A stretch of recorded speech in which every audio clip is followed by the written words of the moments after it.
And welcome on into the latest edition of the Blue Horseshoe Podcast. He is George Bremer. I am Ryan Hickey. If you're listening or watching us for the first time, welcome. Make sure you subscribe on YouTube, Blue Horseshoe Podcast. That's where you can find us live on Sunday after Colts Saints exclusive post-game show right there on YouTube. Also, if you like the audio version, check us out wherever you get your podcasts, Blue Horseshoe Pod. George, it's a Thursday, which means we got a game preview. We're going to get you set here for Colts Saints on Sunday. Jeff Duncan from NOLA.com is going to join us to give us the Saints perspective going into this game. And their offense is struggling. They should not be with the names on their roster, but their offense has not been very good. We'll talk to Jeff as to why, and if they can get back on track this Sunday, or the Colts defense can continue to slow down what's been an inconsistent so far offense. We'll try to get back on the winning ways in terms of predictions. We had the right team last Sunday, and the Browns winning did not cover the spread, though. So the winning streak, unfortunately, has come to an end. We'll try to start a new one here on Sunday. But, George, before we get to Colts Saints specific preview here, it came out, or not came out, Jim Irsay himself tweeted on Tuesday night, two big pieces of news. Number one is the fact that Anthony Richardson on Tuesday had successful shoulder surgery. And the good news is not only did it go well, no other injury, nothing else when the doctors were working on his shoulder popped up. So there's no timetable for his return. But it sounds like, according to the Colts owner, the surgery has gone as well as it possibly could have gone. Yeah, that's really a good sign right there, obviously. And I think Shane Steichen has indicated that should see him in the spring. So, the hope is that he'll be ready to go when the Colts are back, getting ready for next season. That hopefully this isn't something that lingers, as things have in the past. So we'll see how this all plays out, how the rehab goes. But so far, so good. One of the best doctors probably in the world to do this surgery, performed it out there in LA. So, hopefully now it looks like AR's on the track back to recovery. And I think that's good news for everyone. Great news for everyone. Absolutely. And hopefully, like you said, now for the Colts, the best case scenario is Richardson being back week 1 next year in 2024, fully healthy. So far, at least with this surgery news, it seems to be on that path towards doing so. So great news there. The other bit of news in this Jim Irsay tweet still goes back to the ending of Colts Browns. Jim Irsay tweeted, quote, "The NFL admits and understands that they did not make the correct call, did not make correct calls, plural, at the end of Sunday's Colts-Browns game. I believe we need to institute instant replay for all calls, including penalties, in the last 2 minutes of all games." Two-parter here for you. Number one, does it make you feel any better that the NFL admitted they got the call wrong at the end of the game?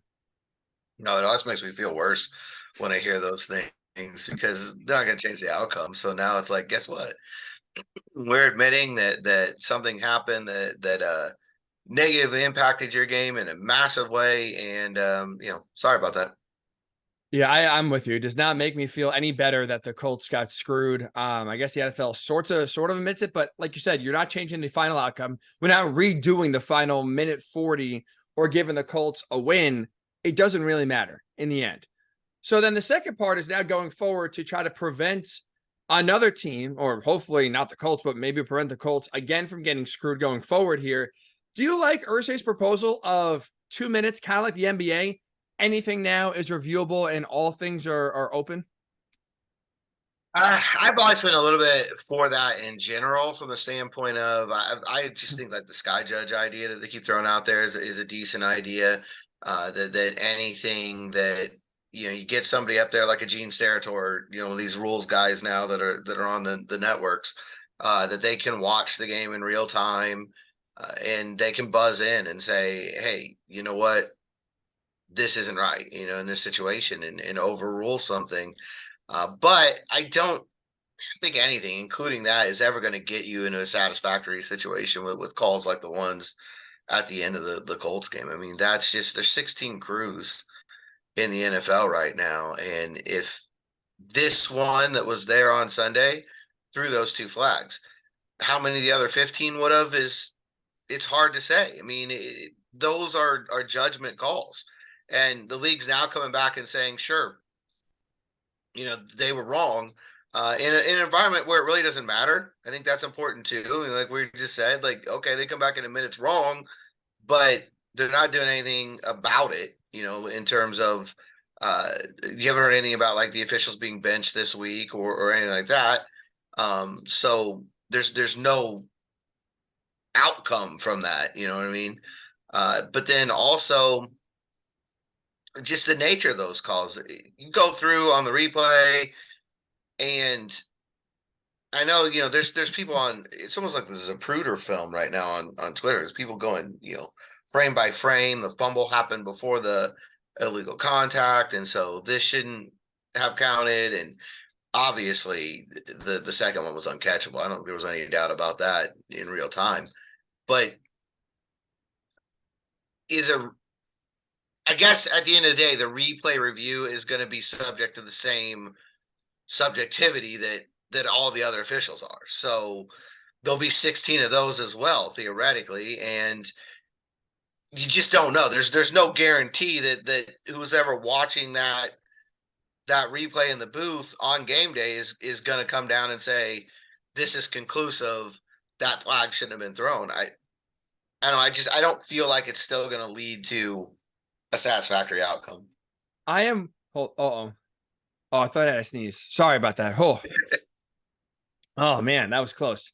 I like Irsay's idea, and I think the principle of the idea is correct. Again, 2 minutes. You want to open up everything to review. I'm for it. It's all right. It's already automatically a booth review, so it's not like you have to challenge anyway. So just open up what they can review. I'm good for. With that said, if this was instituted this season, is the outcome of the Colts-Browns game changing? I don't think so. We've already seen this. They've already put pass interference and made it reviewable before, right? For a season. Why did they get rid of it? Because you never change the call, because the referees that made the call in the field are now the ones reviewing it.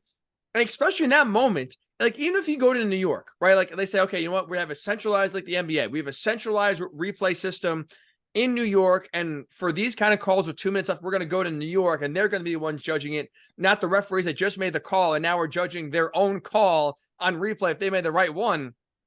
Think about your own ego. Would you overturn a big call like that you made or admit you were wrong with 2 minutes left? Probably not. Most people probably won't. And so it's like you said, it's still a judgment call.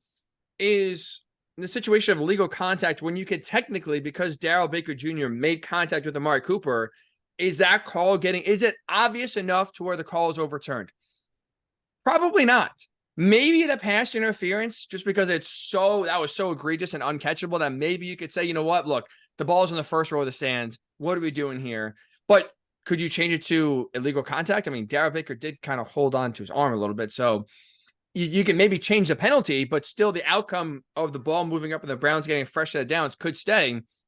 So especially when it comes to penalties, the idea in theory, again, I'm for open it up, but in reality, I just don't see how this game is changing or those calls are changing, because we've seen it already. And there's a reason why the pass interference call was one and done in the NFL, because it did not accomplish much.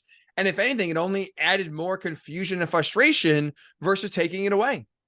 I definitely added more confusion and frustration, because every one of those red flags that get thrown in the moment, the fans are like, yeah, they're gonna overturn this. And then, like you said, they would go waste the time for the replay review, and the officials would go and uphold their own subjective call. I mean, that's the thing about pass interference, is it's subjective. It's always going to be something that causes a lot of consternation, because almost every time you can make a case either way. Well, I don't think that was enough contact. I don't think he impeded him quite enough. And somebody else watching it's going to, I guarantee you Browns fans don't agree with the NFL saying the calls were wrong. They're, in their mind, they're blatant and obvious fouls and had to be thrown. And I think most neutral observers seem to believe the calls were wrong, including apparently the NFL. But it's such a subjective thing that you're absolutely right. I don't know that a replay official on Sunday would have sided with Colts. It's not that plain and obvious of an outcome.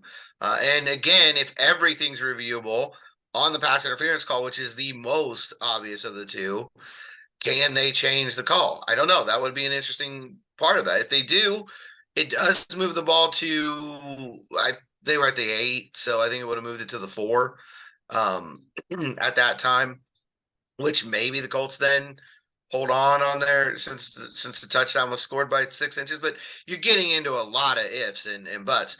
Personally, if I was the Browns in that situation, I would have just kept throwing at Darrell Baker because the refs are going to keep throwing flags because he was making contact. So I don't know that, if you change that to whatever else you want to change it to, was probably going to the 1. Eventually, they were probably going to get a pass interference flag. So I don't know.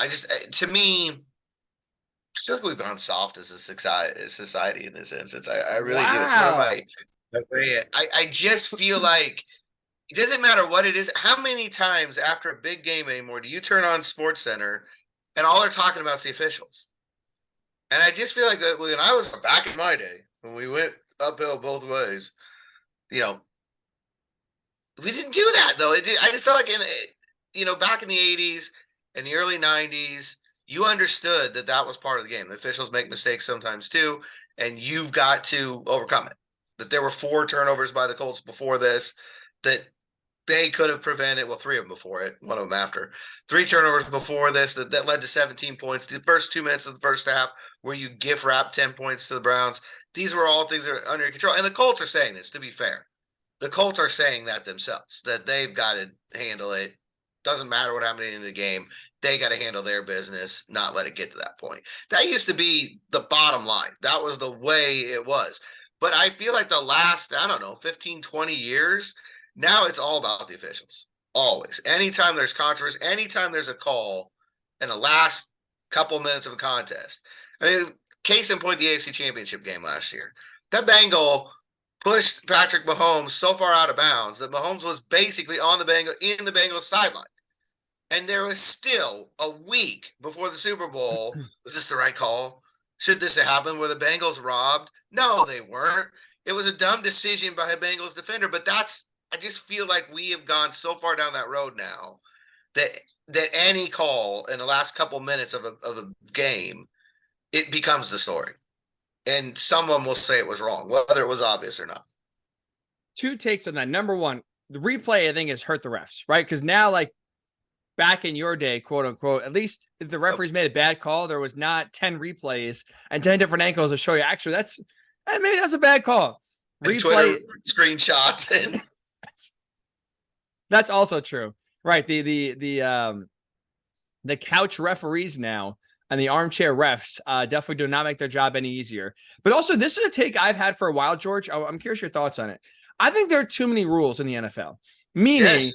I think there's too many things for referees to keep track of that if you are not just like watching the game with your eyes and letting it come to you, I think your judgment can be easier and clearer if you are basically not having one eye here, one eye there. You're counting in your head. You're looking at the clock. You're looking down. You're looking up. You're counting how many yards. Like there, I think are just flat out too many rules that referees have to keep track of where you just can't.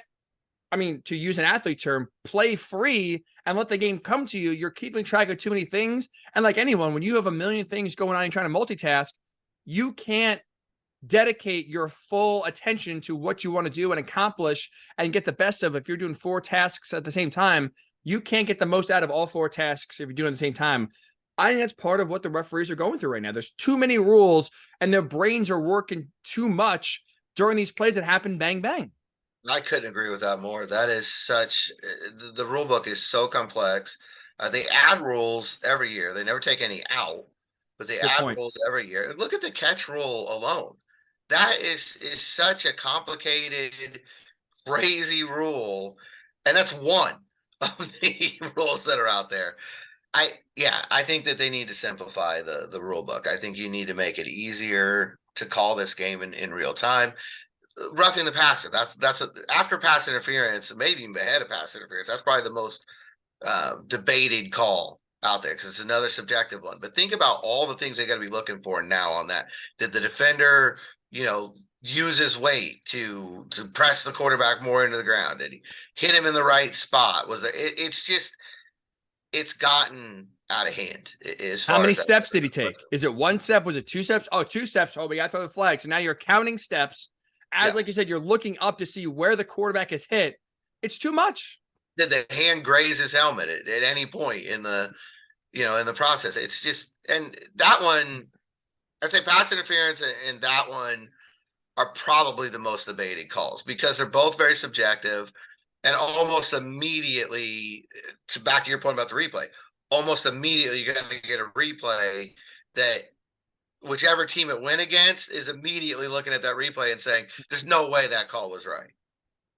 It's like the definition of pornography, right? You know it when you see it. That should be kind of how a lot of these rules are judged. You know it when you see it. Is that rough on the passer? Sometimes you can tell, oh, he got crushed, or that was a low blow or a late hit. It's just like, you know it when you see it. But when there's 5 technicalities that you're thinking about, like you said, do the arm graze the helmet? Is it too high? Is it too low? Is it too late? Like, now you're doing all of this in the span of 1 second. Quarterback catches the ball, throws it, and then boom, for the moment he throws it to the hit on the quarterback, it's literally a bang, bang, 1 second thing. And you have to have like 5 different things run through your brain in that 1 second to either throw the flag or say, nope, all clean here, all good. It's just too much. It's too much. And like I said, I think that's part of the reason why referees overthink it. They're thinking about too many things. And that's part of the reason why I think we are seeing now what feels like more than ever, but maybe just normal because of replay is just highlighting it more compared to the older days. We didn't have 10 cameras zoomed in on every single play, showing us at home 10 seconds after the play call if it was right or not. But I think it's also part of the reason why it feels like referees are missing what we would deem obvious calls from the press box or from the couch watching TV. I think it's part of this. You're kind of overthinking it and trying to, do too much sometimes to keep up with, like you said, great point, an ever evolving, ever adding rule book that is only getting bigger. It's never getting pared down and simplified.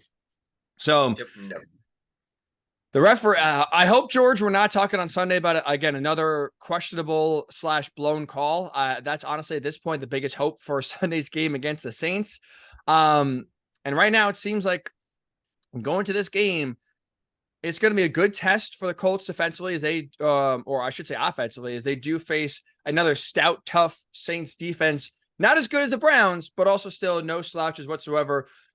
Their offense has always been struggling, and we'll kind of get to the bottom of why. And with all this receiver talent, and especially now the Colts banged up in the secondary, is this a get-right game for the Saints offense, or are they just right now too far gone without any help or any hope, I should say, of getting back on the right page here this week, at least? We'll get to Jeff Duncan of NOLA.com next. Welcome back into the Blue Horseshoe Podcast. Time to go behind enemy lines. And we welcome in NOLA.com columnist Jeff Duncan. Does a tremendous job covering the Saints. Jeff, welcome to Behind Enemy Lines, man. Thanks for giving us a few minutes here. Thanks, Ryan. Looking forward to getting up to Indy, one of my favorite towns in the league. And let's hope it's a little cooler there. I know that sounds crazy, but we get tired of this hot stuff down here. So I'm looking forward to maybe breaking out a fleece or a sweatshirt. Wow. Okay. I'm jealous. If you want to flip anytime, let me know. I definitely do not get tired of the heat and not looking forward to the cold rolling in anytime soon. That's for sure. Speaking of cold rolling in, it feels like that's kind of hovered over the Saints offense a lot this year. Like you look on paper, right? Derek Carr is a solid quarterback. You have Chris Olave, you have Michael Thomas. Alvin Kamara's back now for 4 games. And this Saints offense can't still really get out of first gear. What's been their issue so far this year as to why they are not better than at least the talent on paper says they should be? Well, kudos first to that transition. Very good. But no, look, it's been confounding for everyone down here, including the Saints themselves. I mean, nobody expected this. When they brought in Derek Carr, they kind of went all in the offseason. The anticipation was that this offense would be fixed, and it's actually kind of gone backward. And it's just a lot of different mistakes. When you watch it on film, you watch it during a game live.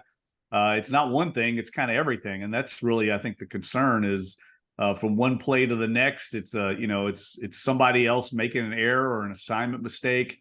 There's just not a lot of cohesiveness or continuity. It starts a little bit with the upfront, the offensive line, as most offenses do. I mean, that's the engine, and they've really kind of struggled up front. They've had a few injuries.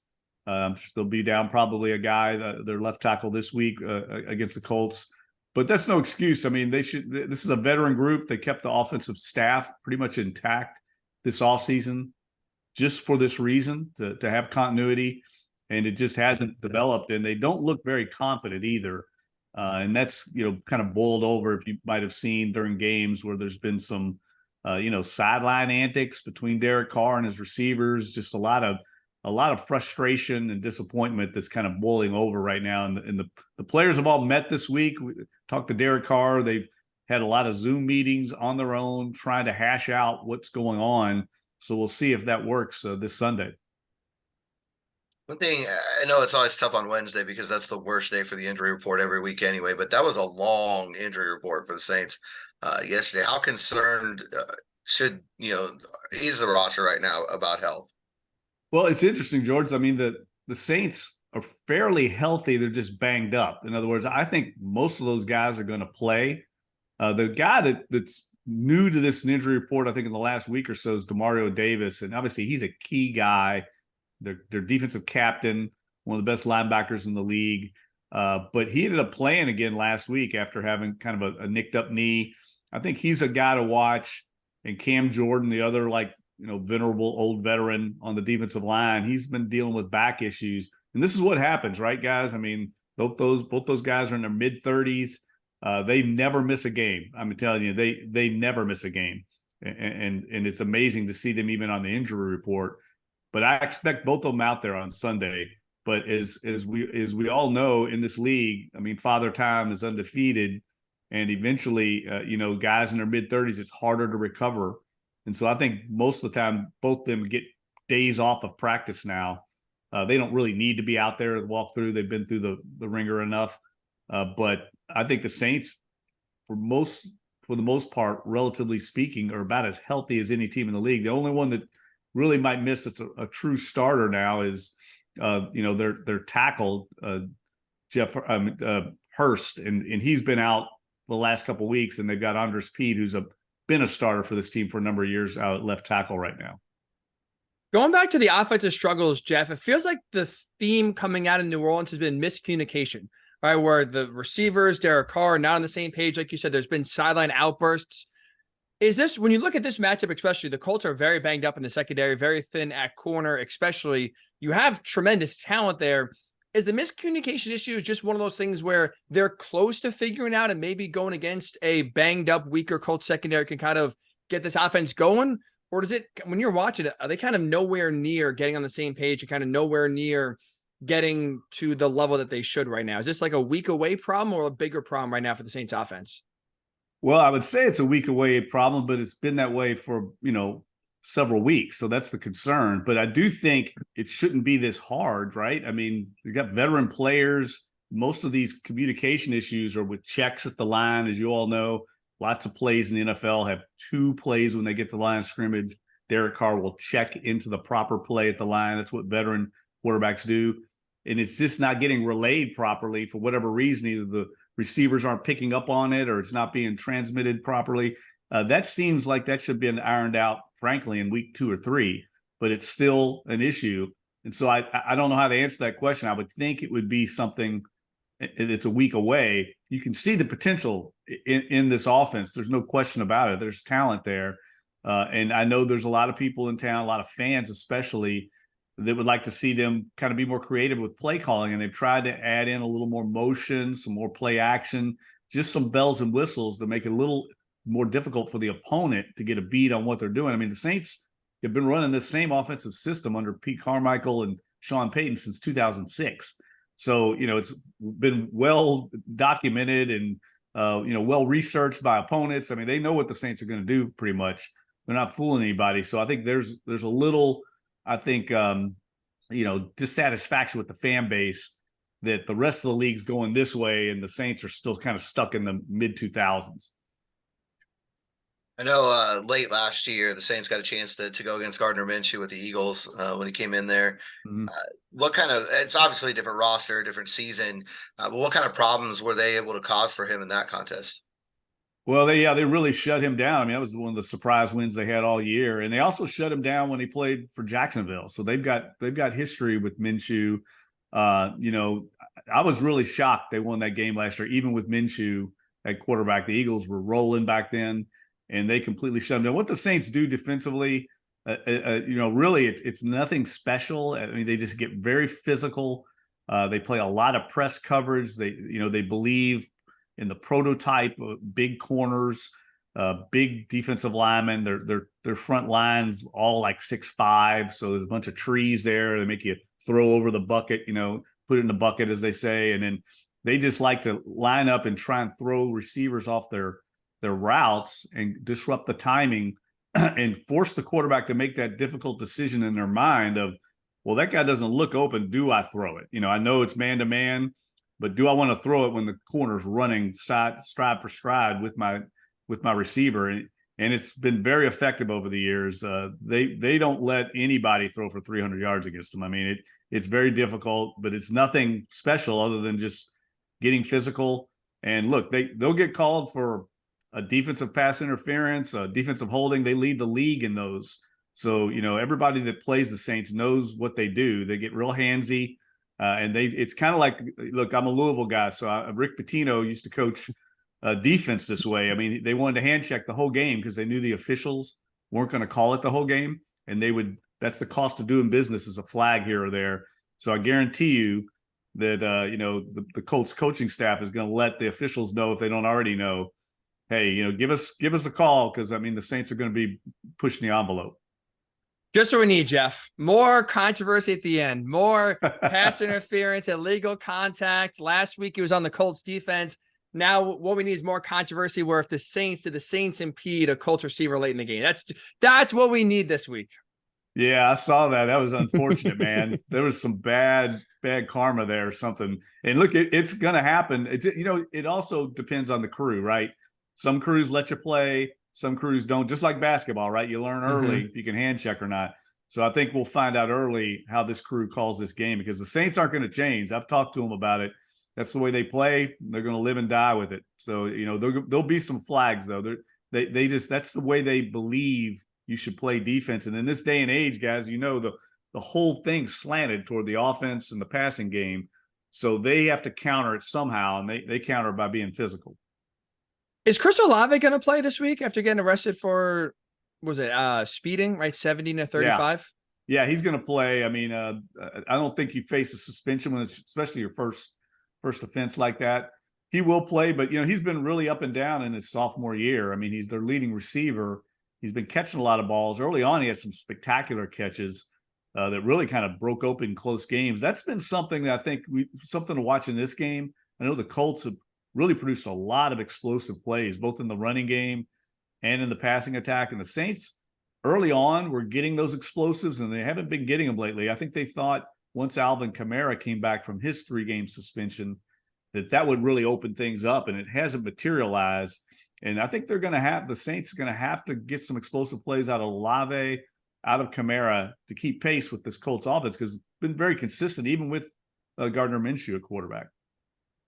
Yeah, I think that's one of the things that in Indy people have been very impressed with the job Steichen's done. Obviously, a lot of moving pieces, and he continues to find ways to produce. But one of those moving pieces they're still trying to work back in is Jonathan Taylor. From an outsider's perspective, what did you see from him last week?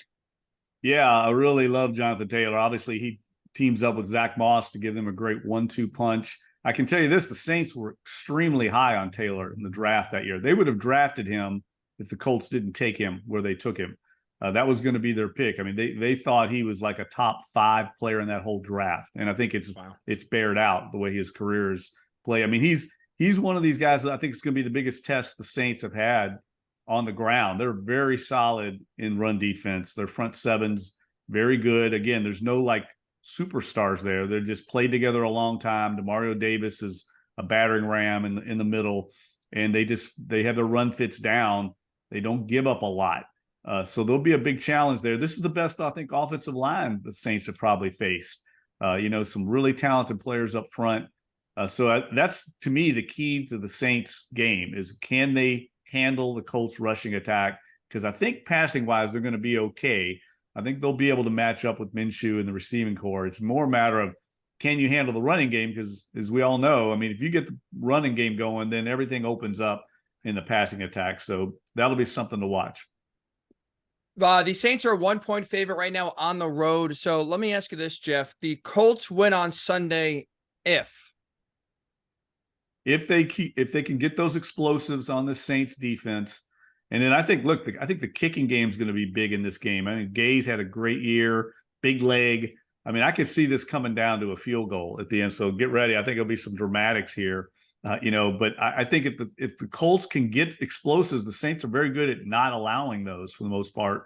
And then holding down the Saints passing attack with like you mentioned earlier, the injured corners. I mean, I'm sure the Saints are going to go after them. Probably the strength of their offense is the three receivers with Olave, Mike Thomas, who's, he's had a productive year. He hasn't had he's got one touchdown. He's kind of their, DeAndre Hopkins possession type receiver guy, makes the tough catch on third down. And then Rashid Shaheed, who's a true burner. He's a big play threat. Those three guys, and then Juwan Johnson's coming back this week. That's a big addition for the Saints. He's been out for a number of weeks, and I've noticed that tight ends have had success against this Colts defense. You've got some good tight ends in that division, but I expect him to have a really productive day as well. So the Colts defense is going to have to shut down that receiving core as best they can with the backups they've got. I mean, I think last one for me is just you guys have played a lot of the AFC South already, obviously, and it was a division. I think coming into the year, people thought it was rebuilding. It was Jacksonville's division to win. That I think probably still seems to be the case. The Jaguars might end up very well running away with this, but from the Colts perspective, from the Texans perspective, I think these teams are a little bit further ahead than maybe it appeared they were going to be when the season began.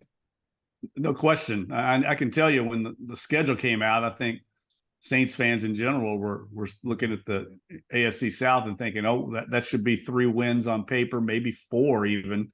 And it hasn't worked out. I mean, they've lost, back-to-back games to the Texans and Jaguars. Very impressed with what DeMeco Ryans has done in Houston. That's going to be a tough out for anybody all year. CJ Stroud's playing very well. They've got that defense playing well. And then Tennessee, we know Mike Vrabel, how good a coach he is. I think they're in a bit of a transition right now. They kind of remind me of the Saints a lot, kind of a defensive-minded team, going to try and win in the low 20s or high teens. But their quarterback situation, I think, is yet to be determined. Right? They've got Will Levis and Malik Willis on the roster for a reason. That's what's interesting to me about the division now, with Anthony Richardson, of course, him being out. But you've got excitement in Indy with Richardson. Obviously, you got C.J. Stroud. Trevor Lawrence is in his prime now. So there's a lot of elite quarterback play that I think is down the road for that division. Going to make for some epic matchups.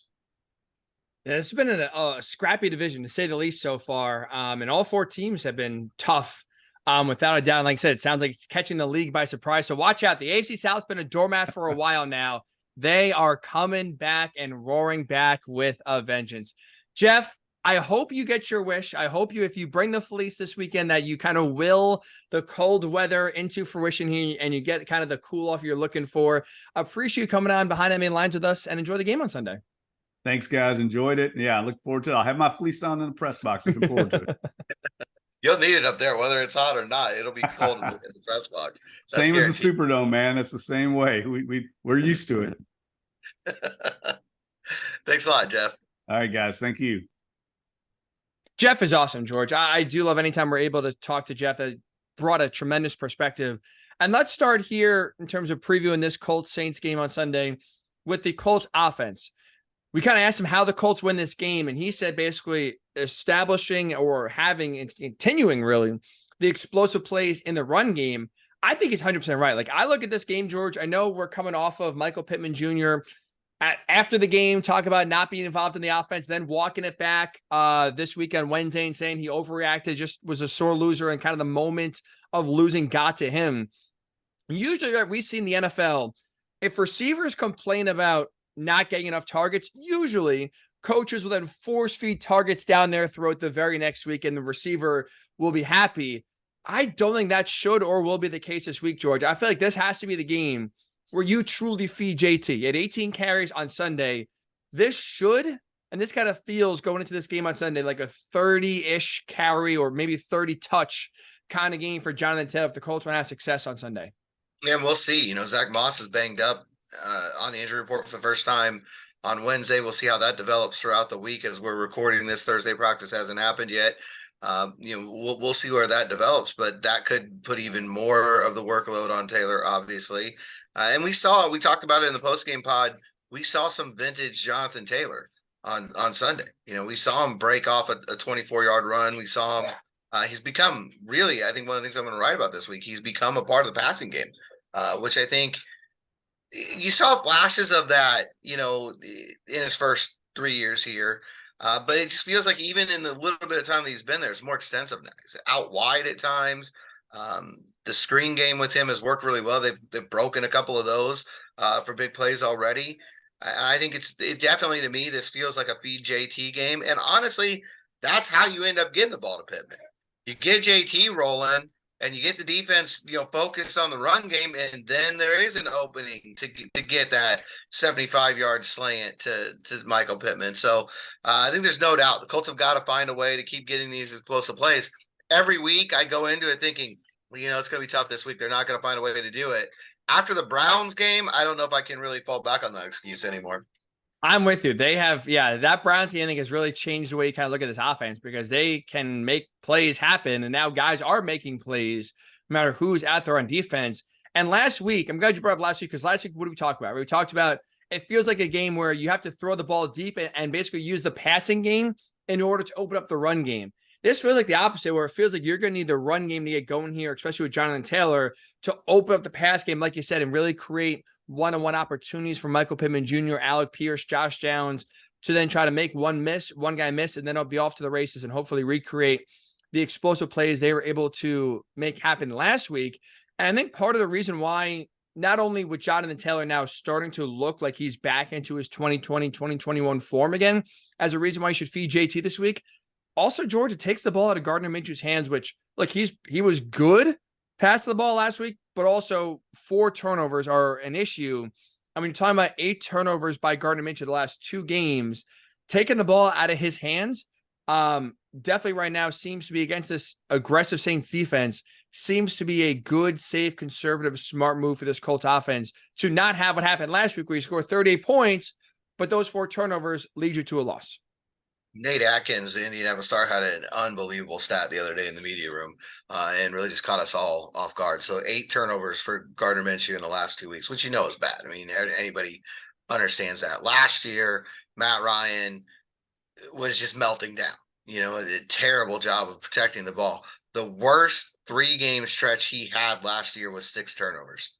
So 3-game stretch for him was 6 turnovers. So Gardner, even if he doesn't turn the ball over on Sunday against the Saints, would beat that by 2. That it just puts into perspective, how much trouble his last 2 games. That being said, he had the most efficient passing game he's had. 300 yards on 23 attempts.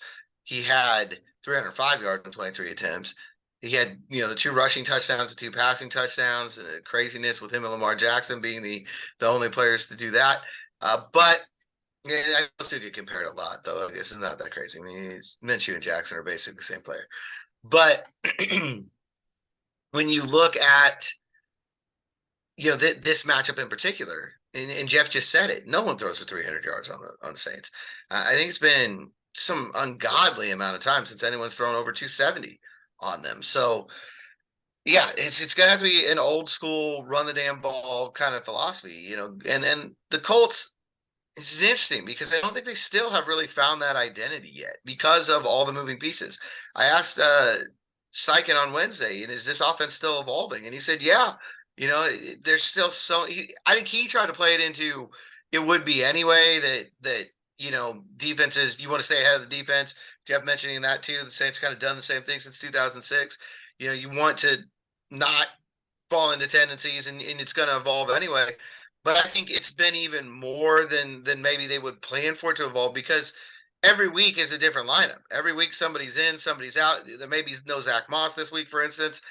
They've had, 2 different left tackles, 2 different right tackles, two games with the backup center. The quarterbacks have been in and out. You're trying to work Jonathan Taylor back in now. You still haven't had Jelani Woods yet. It's it's an evolving offense and they still don't have an identity.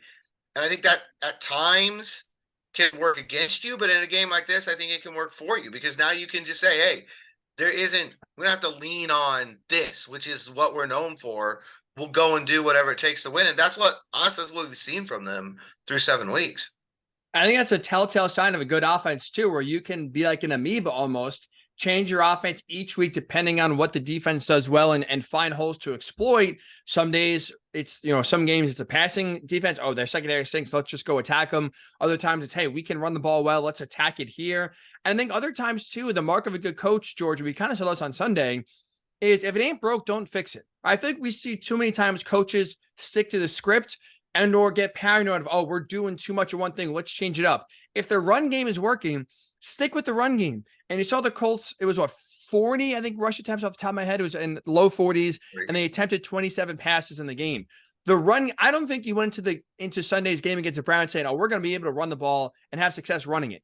I'm sure there was some sort of different game plan Shane Steichen had. All of a sudden, you see early on, oh, we can run the ball. We're Zach Moss, Jonathan Taylor, we can have success here. Gardner Minshew even, we can, put extra wrinkles in, and he's stuck with what's working. I think we see too many times coaches get away from that or overthink it. To Shane Steichen's credit, we saw it on Sunday and this season so far, he sticks to what's working, even if it's not part of the game plan or the game script that you had going in. And again, to your point, it's like that's what the mark of a good offense is. Whatever's working, some days it's a pass game, sometimes it's the run game, sometimes it's a defense. And you know what? Sometimes your best offense is giving your defense a chance to succeed and not turning it over or not making bad plays or not putting them in short fields to where, sorry, I'm moving my computer around here, not to get everyone motion sick if you're watching, not to put the defense in short fields to where it's an easy attempt for the other offense to score. Whatever it takes that week is what I think Shane Steichen has shown a willingness to do. That is, again, I think a great sign of what could be down the road here, a great head coach.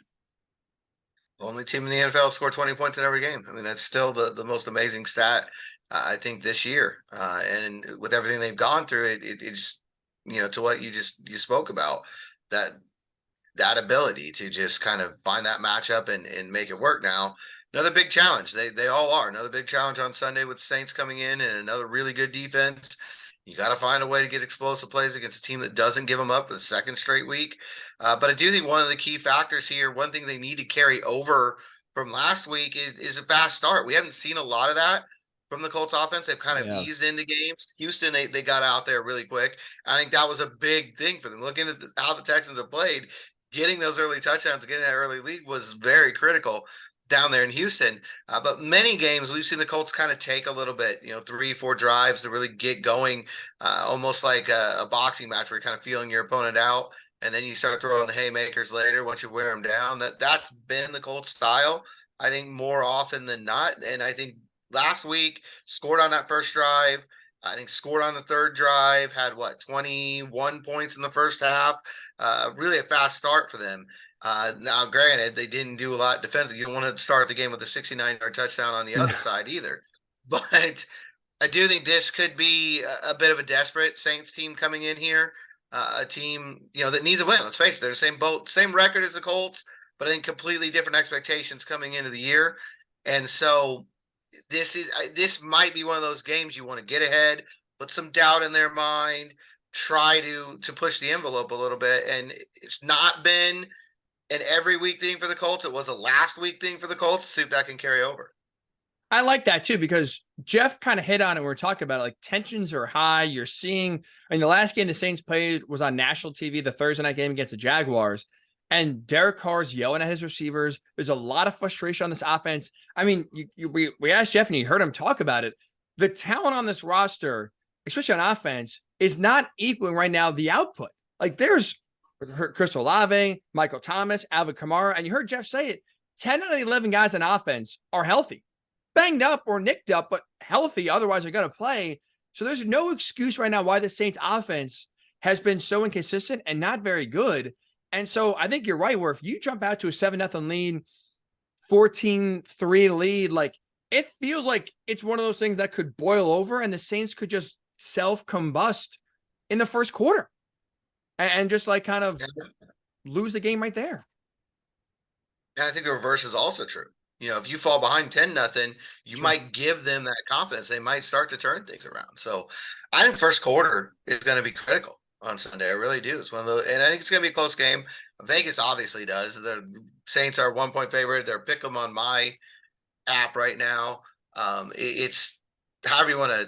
1-point game is a pick 'em, really. I mean, Right. let's be honest. It doesn't matter. It looks very similar to last week's matchup. I mean, in terms of the opponent has a really good defense, they have a struggling offense, but there are pieces on that offense that can hurt you if you're not ready and you don't take them seriously. Uh, it almost feels like a do-over a little bit. A game the Colts feel like they should have won a week ago, and in some ways, this is a second chance. You're getting a shot at a very similar team. I think the Browns definitely have a better record. They have more going their way this year, but just looking at the roster and what they want to do, these are very similar opponents. Barry, you're 100% right. And that's part of the reason why I think if you're the Colts, going back to our main point of this game has to be a Jonathan Taylor game and really try to establish the ground game. Not only is it because right now he's rounding into form, but also it limits possessions for the Saints offense. And while they are inconsistent and not very good in sputtering, we saw the last time they played against the Jaguars, they can catch fire in a blink. And they're down 24-9 in the fourth quarter. They rattle off 2 touchdowns, get a 2-point conversion to tie the game, and march right down the field with a chance to tie the game and go to overtime. Foster Moreau drops look, it was an easy touchdown catch. He dropped it. So the Saints were marching, knock on the door, and the game ends with basically a goal line stand for the Jaguars defense. So that fourth quarter, even for how bad the Saints offense was the first 3 quarters, they went up and down the field, no problem in the fourth quarter, and almost set the game to overtime, almost won the game. And so if you're the Colts, you got to realize and understand with how bad it's looked and the frustrations being high, this is a Saints offense where if you let them get hot, whether it's to start the game in the first quarter, or even if you're rolling around and all of a sudden they'll wake up in the fourth quarter, this is a secondary that right now is problematic, right? You're not going to have Juju Brents on Sunday. So it's Gerald Baker Jr. and Jalen Jones. For lack of better words and lack of experience, it's 2 rookies out there on an island going against Chris Olave, Michael Thomas, and also 2 Alvin Kamara, who they use a lot in the passing game. This is an offense where, again, you don't want to give Derek Carr and the Saints 12, 13 possessions in this game. You want to limit their possessions as much as possible. And that goes back to establishing the run game, bleeding the clock with Jonathan Taylor, and controlling the tempo of the game through the run game. I think this is, I don't know if it's an inflection point game for the Colts, but it feels like another really interesting turning point kind of game because you're 3-4. You've lost 2 in a row for the first time under Steichen. No one ever wants to go on a 3-game losing streak. No one's going on a 2-game losing streak. And you don't want to get too far out of 500. You're under 500 first time since week 1. You want to stay in that wild card chase. You want to make everybody know you're going to be here, for the course of the season. And it's not a must win. I mean, it's not that. It's still early in the year.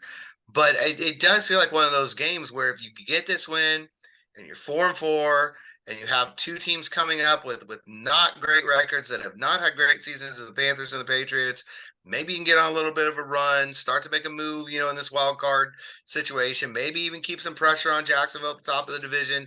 But if you lose it, then you're kind of scuffling a little bit and you need something to get going. So it does feel like a little bit of a turning point game, and the schedule is kind of making a turn right now where those first 7 weeks, the 6 opponents that they played, only 2 of them right now, the Rams and the Titans, have a losing record. Everybody else over 500 or at 500. The next 11 weeks, they play 2 teams that currently have a 500 record, and only the Steelers right now are above 500 amongst the next 11 weeks. So you've got a big turnaround. And we talked about it, at the beginning of the year. The harder part of the schedule was at the beginning part of the schedule. Now, they're not going to be easy games. The Saints is not an easy opponent. But the schedule is lightening up a little bit compared to where it was. You got through that at 3-4. Now can you take advantage of some, at least on paper, some winnable football games? That's a really good point. And honestly, something I've not taken into consideration. Like, you look back and we weren't expecting maybe a lot from some of these teams. And you are right. Like, it's been I was going to say gauntlet, but it's been a tough schedule to start off so far. and they've been scrappy. They've been in, for the most part, every game, maybe outside of the Jacksonville game on the road 2 weeks ago. And they, like I said, they have hung tough against really tough opponents. And now, to your point, it adds a little bit of sense of urgency where if you are going to stay in the playoff race, this is a good game to kick off an easier portion of the schedule. And with 3 games left going to the bye against all teams that are below 500, I mean, bare minimum, you want to go 2-1 right in that 3-game stretch. But again, there's an opportunity where if the Colts truly want to make a run here in the AFC, you win this game, you should win the next 2. There's a great opportunity for this team to go 3-0. And all of a sudden, kind of what we talked about when Anthony Richardson got hurt, and you're looking at the next 5-6 games for Gardner Minshew, a quarterback, we were kind of talking about this could be a 5-5, 6-4 team. Back then, we didn't even know if Richardson was going to, there's a chance he could return. Now, obviously, we know he's out, but this should be a team, George, we're talking about bare minimum is 5-5 at the bye, but you win this game, we're talking about a 6-4 team at the bye. And again, that you are going into the bye as honestly as high and as optimistic as you possibly could be. I think that's the goal right now. Get hot, right? I mean, that's what they always talk about. Get hot going into the bye. Use that bye week to tweak some things and get things where you want them, and then take advantage of a second half of the season schedule that's favorable to you. Obviously some of those records are going to change. You don't know by the time you get there. So much of this league isn't just who you play, it's when you play them. And we hear that all the time, and it's absolutely true. I think catching Houston in week 2 looks like that was a good thing. They're probably going to be a different opponent in week 18 when the Colts see them again. But right now, you've got a lot of teams coming up that on paper you can play with. And I think the Colts have to take advantage of this stretch. They absolutely do. And one matchup that I'm really interested to watch before we do give our game picks, George, is the matchup between the linebackers of the Colts and Alvin Kamara of the Saints now that he's back, because that's a guy who you look so far. I'm just pulling up his exact stats right now. You look since his return, he's been a major part right now of the passing offense for the Saints since his return. I mean, he's already right now, he missed 3 games. Kamara is third in terms of targets with 39 behind only Olave and Thomas. And that's 39 targets in 4 games since he's back. I mean, that's basically 10 targets a game that he's getting the passing game. You could look for how good the Colts front 7 is. You could argue the deepest and the best position, especially with Grover Stewart out right now, is linebacker. Zaire Franklin, Shaq Leonard, EJ Speed, all 3 have been playing at a high level. We talked about on the post-game pod, George, that Shaq felt like this was a game where emotionally, especially, he was starting to feel his confidence and really started to fly around. He's going to have his work cut out for him on Sunday against Alvin Kamara. And that's where I feel like this, especially defensively, we can look at the secondary again, their inexperience, and Olave and Thomas, how good they are. To me, this game defensively, and if the Colts can limit the Saints and continue their offensive woes, or if the Saints get clicking on offense, it's going to come down to who wins that matchup. Kamara versus whichever linebacker in that specific play is going to be on him. Kamara is a tremendous talent, George, but it does not feel like this is an overmatch or a significant matchup favoring the Saints. This is, I would say, dead even. Yeah, EJ Speed's been really good in coverage this year too. He's made a couple really big plays, and I think that's going to be critical. Him and Shaq, their ability to limit the big plays from Kamara, and then just making sure that front 7 in general is stout. We say that every week, but this is another one of those weeks where it's absolutely critical, because if you give Derek Carr time, he's going to find Olave, he's going to find Thomas, he's going to make big plays. You just can't have that happening. You got to get to him. You got to force him to turn the ball over. And that goes back to what we were talking about earlier about putting that doubt in New Orleans' mind. If you're harassing Derek Carr all day, you're getting in his face, you're hitting him, you're making get rid of the ball before he wants to, then it can start to lead to those fuel those tensions that are on the other sideline. If he's got time and he's finding guys, he's making big plays, they can start gaining confidence and they can turn things around pretty quickly. And if you're up 7-0, you're up 10-7, even if you're down a touchdown, if you're Derek Carr, that makes checking the ball down to Kamara so much easier versus, it's 14-3. I got Kwity Paye or Ebukam in my face. Let me try to force one down the field because we got to make a play here. And when you are forcing it, that's when, again, this Colts defense can make a play. We saw Blackman and Rodney Thomas especially flying around and both getting interceptions last week. Like, you can make plays and force Carr into making bad decisions, but that comes going back to a point you made before about getting off to a hot start. And if this offense can set the tone, and we were talking about the Colts leading after the first quarter, maybe even getting up double digits early on in this game, you can force the Saints offense to get impatient, force the ball down the field, and that could be a domino effect where the Colts can absolutely win this game here going forward. But if not, checking down the ball to Kamara, again, that's been a favorite target of Carr since he's returned from his suspension. For how good he is, again, the matchup's even, but if you're throwing the ball to Kamara 10, 12 times a game, he's going to make his plays. The Colts will get theirs, I think, in stopping him, but he's also going to make some plays here. If he breaks a tackle or two, look at that could be a big game-changing play that does flip this outcome one way or another. The Colts got to make sure that Carr is impatient and feels like he's got to force the ball down the field, which could play right into their hands.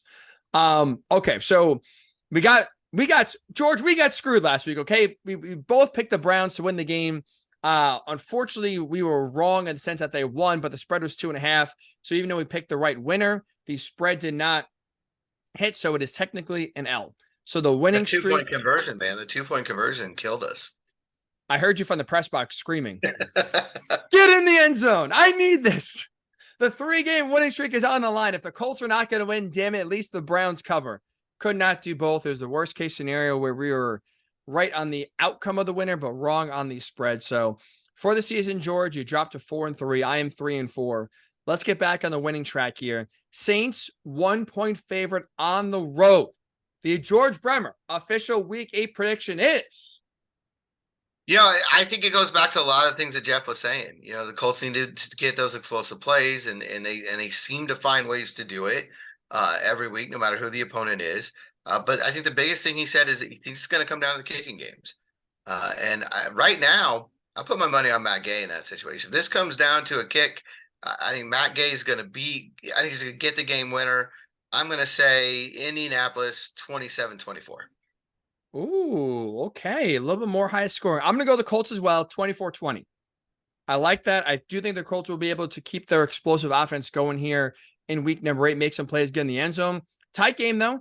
I'll say 24-20, a little bit on the lower scoring end. But either way, this is a game, even though the Saints are favored on the road, and we're both picking the Colts, this feels like a game the Colts should win. And again, you win this game, Panthers, Patriots, bye. We should be talking about a 6-4 team in 3 weeks from now. That's the hope. I think that's what you want to see this team do now.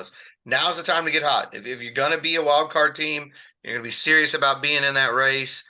I think this week's really important to kind of set in that tone.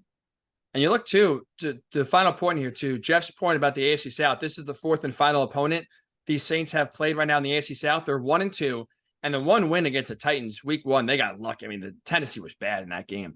But you look at, preseason, not a lot of people looked at, I think, the 2 worst divisions, AFC South, NFC South. Right now, even maybe the records won't say that this is a quote-unquote good division. Colts win this game, and the Saints, who are expected to win the NFC South and be a playoff team, are 1-3 against this division. I'm not trying to say to wave the AFC South flag here, but I think it just shows you how tough this division is, and the potential also, by the way, moving forward here, 3 of the 4 teams with either bright futures right now in Jacksonville or promising futures with what we're seeing right now with the Colts and the Texans. This is going to be a tough division going forward. If again the Colts can win this game here and kind of push what we thought was going to be a preseason playoff team to 1-3 against this division. And division's on the rise. I don't think there's any question about that. Houston's on the rise. The Colts appear to be on the rise. Jacksonville's already ascended. They're just trying to round into being a championship contender now. So I think it's going to be a really tough division moving forward. Tennessee's probably going to go through a little bit of a remodel, but we've seen Houston and Indianapolis pull that off pretty quickly. So, they got a new GM down there. We'll see how the Titans take care of that business, but it's a division that I think is moving in the right direction. And that makes it all the more important for the Colts to take advantage of these games that are in front of them, because I think you can't in the years past, it was sort of just count on the rest of the division to lose and you can stay in it. I don't know if it's going to be that way in years to come. Right. You're going to have to earn this division. You're 100% right about. The Colts could dominate, especially in the Peyton years. You knew it was basically guaranteed 5 wins in that division. No doubt about it. Year in and year out, it was given to you. You're going to have to going forward. And I think we're seeing that with Jacksonville. They are earning it as well. The Colts played them tough one game. The Texans have already beat them as well. This is going to be going forward here, division where you're going to have to earn and win versus when we've seen dominance with the Colts. I mean, the Texans for a little bit dominated this division as well. You got to earn it now going forward. That's for sure. Final question before we get out of here, George, a big one. Halloween's on Tuesday. This is the closest game to it. Will we get a George Bremer Halloween costume in the press box on Sunday? No, but you know what? We are going to a hockey game Saturday night. Okay. That has it's paws and pucks and Halloween. So our dog's going with us. This will be an interesting situation. Wow. He's gonna wear a Halloween costume. So we'll see how that works out. What's the costume? I don't know yet for sure. I think we're still kind of debating on what he's gonna have, because the one he has he doesn't like. So we have to go and purchase something for him. But yeah, it's a big Saturday night here in the Bremer household. Wow. Paws and pucks and Halloween. That is going to be fun. Is it because you have 2 dogs, right? Yep. Is it the one that has stolen the show and has made an appearance on the pod briefly multiple times? No, he's not going to be able to go on account of he's too loud. But the one that comes up, I think the one that actually has appeared because he likes to stand on my leg, that's who's going. What kind of dog is that? He is supposed to be a blue heeler, but we have our doubts. He seems to be there's a lot mixed in there. So but yeah, he's gonna get his first appearance. It'll be interesting to see how he does with tens of thousands of strangers. So wow, yeah, that goes for him. That might be the lead on the post game pod. Hopefully the game's more interesting than that, but you never know. You're right about that.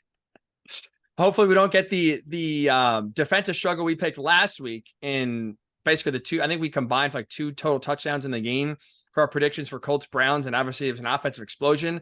Hopefully we do not get the defensive struggle we thought was going to happen last week this week instead, and we're sitting here talking about a 9-6, 6-3 kind of game here where it is a kicker fest. No disrespect to Matt Gay, but look, maybe getting in the end zone would be nice once or twice here. So please give some excitement. That is for sure. Okay, that'll do it for this edition of the post-game pod. Or not that will do it for this edition of the Blue Horseshoe pod. We have not gotten to the post-game pod yet because that is on Sunday, and you can catch that in one place and one place only, YouTube. So if you haven't, now is the time to do so. Subscribe to the Blue Horseshoe podcast on YouTube. That is where you will find our Colts Saints live post-game show after the game is over, only in that one spot, YouTube. So make sure you do subscribe to our YouTube channel. George, enjoy the hockey game. I cannot wait to hear the report back on how it goes as well. And we'll talk to you on Sunday right here on the Blue Horseshoe Pod.